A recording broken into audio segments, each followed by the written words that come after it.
And essentially what the U.S. wants to do is cut off the supply routes for the Iran's Revolutionary Guard Corps. They want to isolate the IRGC. And that's important because Bandar Abbas is key to whoever controls the Strait of Hormuz. And remember, this is all part of the United States campaign to try and remove and degrade Iran's ability to attack commercial ships traveling through that critical waterway. Iran has retaliated as well. They have launched missiles and drones targeting U.S. targets in the Gulf region.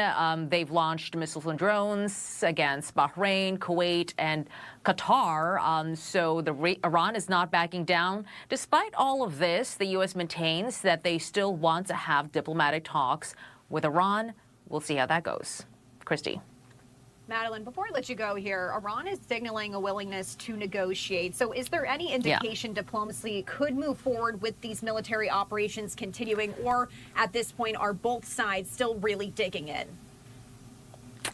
Yeah, well, the White House press secretary Caroline Leavitt said that Iran still wants to do a deal. Pakistani negotiators, and remember, they have been a key mediator on all of this. They say they are not abandoning talks. And then you heard Vice President J.D. Vance tell a podcast host as well that military campaign, military action is one of the tools that the U.S. is keeping on the table as they try to get Iran, again, to make a deal, as they try to box Iran into a corner.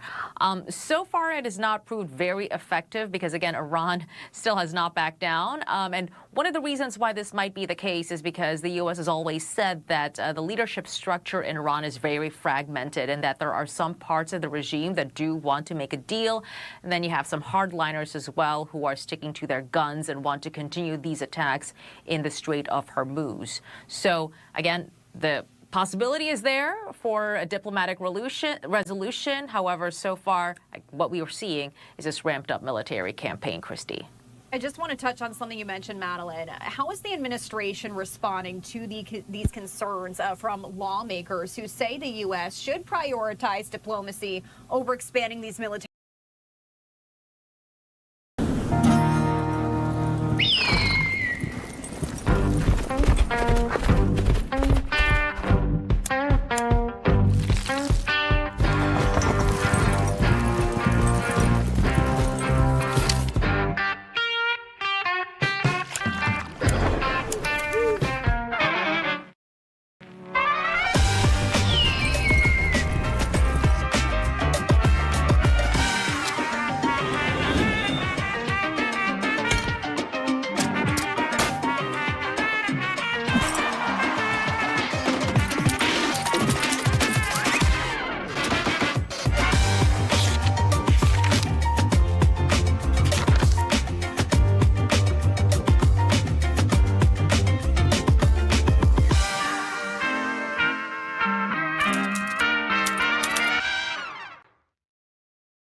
voted best hosting for small businesses, thanks to their easy website tools, scalable plans, and expert customer support.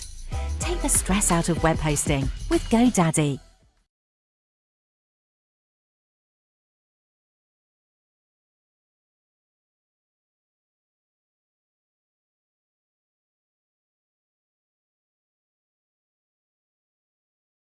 A lot to watch here. Madeline Rivera, Fox News. Thank you so much for joining us. We appreciate it, as always. You got it. Of course.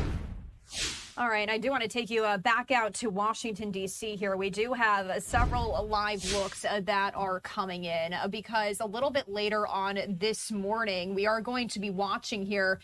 Actually, not even later on this morning, 8:30 a.m. Eastern time is when this is slated to kick off. So about 6 minutes ago at this point, we know the U.S. Chamber of Commerce will be hosting the U.S.-Iraq Business Summit, but the keynote by Prime Minister of Iraq, Ali al-Zaidi. So that is set to kick off here momentarily. And I'm actually working to see if my producer has that shot that we can route in here. What we're going to do is step away for a commercial break, working to bring that to you here on the other side. Stay with us.